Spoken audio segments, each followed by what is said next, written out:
அது இந்த பிவிஆர்ல வந்து 50% எல்லா படத்துக்கும் 50% சார். நம்ம தமிழ் எல்லாம் பாத்தீங்கன்னா 60-18 போடுவாங்க. நீங்க பிவிஆர் மட்டும் 50%. உனக்கு என்ன கொலை? இங்கதானே பிசினஸ் பண்ற நீ, ஒரு கார்பரேட், நீ தமிழ்நாட்டுல பிசினஸ் பண்ற. இந்த மண் சார்ந்த படங்களுக்கு நீ தியேட்டர் கொடுக்க மாட்டா, யாருடா கொடுப்ப நீ? இதே இது நீ வந்து நீ கர்நாடகால ஒரு படத்தை எடுத்து நீ அப்படி கொடுத்து பாரு, நீ நிப்பாட்டி பாரு கர்நாடகால ஒரு படத்தை விட்டுருவியா? நீ தியேட்டர் நடத்திடுவியா நீ? அப்ப எங்களோட பெருந்தன்மை தானே. அப்ப நீங்க நாங்க ஏதாவது சொன்னோம்னா நீங்க சொல்றீங்க இனத்தை இது பேசுறாங்க.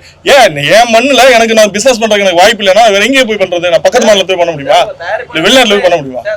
தயாரிப்பாளர் சங்கம் லைக்கான் போன்ற நிறுவனத்தை உள்ளதானே விட்டுருக்கீங்க. அப்பயே வாய் தர கிடையாது. எந்த லைக்கா நிறுவனம் தயாரிப்பாளர் சங்கத்துல இருக்கு? நீங்க என்ன சம்பந்தம் இல்லாம சொல்றீங்க? எந்த லைக்கான்றது வரும்போதே எல்லாருமே எதிர்ப்பு தெரிவிச்சாங்க. அது இலங்கையோட எதுன்னு சொல்லிட்டு அப்பயே அதுக்கான எதிர்ப்பு தெரிவிக்கல சார். யார் இங்க வந்து ஒரு கம்பெனி பிரைவேட்ல இருந்து வெளியில வருதுன்னா அதை யாரும் நம்ம தடுக்க முடியாது சார். அவங்க தொழில் செய்யற உரிமையை நம்ம யாரும் தடுக்க முடியாது. ஒரு வெளியில இருந்து வர்றாங்க. நீ எனக்கு இந்த மண்ணில் நீ பிசினஸ் பண்ற, எனக்கான வாய்ப்பை கொடுன்ற. நீ வந்து நீ நினைக்கிற படத்தை ரிலீஸ் பண்ணணும்ன்றதுக்கு வந்து நீ வந்து கவர்மெண்ட் கிடையாது. நீ ரிலீஸ் பண்ண ஓடல தூக்கு.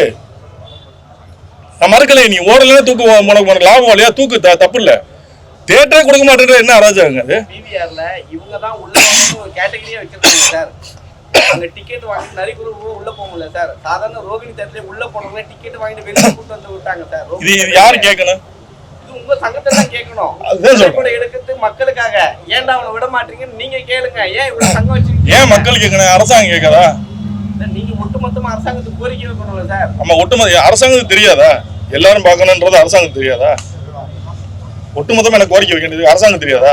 சி லைசன்ஸ் கொடுக்குறது யாரு? தியேட்டர் லைசன்ஸ் கொடுக்குறது யாரு? நாங்களா ப்ரொடியூசரா கொடுக்குறோம்? மக்களுக்கான திரையரங்க அவங்க தான் லைசன்ஸ் கொடுக்குறாங்க. அவங்களுக்கு தெரியாதா? அது மக்கள், எல்லா மக்களும் படம் பார்க்கணுங்க.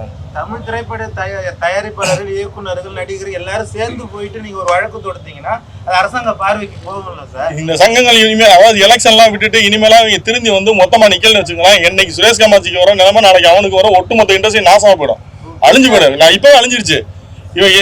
எனக்கு வந்து இன்னைக்கு எனக்கான தம்பி சொன்ன மாதிரி எனக்கான பிரச்சனை, உங்களுக்கு பிரச்சனை பேசுறீங்க. என் பிரச்சனை வரும்போதே நான் பேச முடியும். அப்படி நிறைய பேருக்கு பிரச்சனை வந்திருக்கு, அவங்க பேசாம இருக்கலாம். என் பிரச்சனை வரும்போது நான் பேசுறேன். நான் என்னன்னா நீ என்னை திரும்ப தேட்ட கூட தான் கேட்கலாம். நான் பரவாயில்ல, போனாலும் பரவாயில்ல, ஓடிடில ரிலீஸ் பண்ணிட்டு போறேன்ட்டு முடிவு பண்ணிட்டேன்.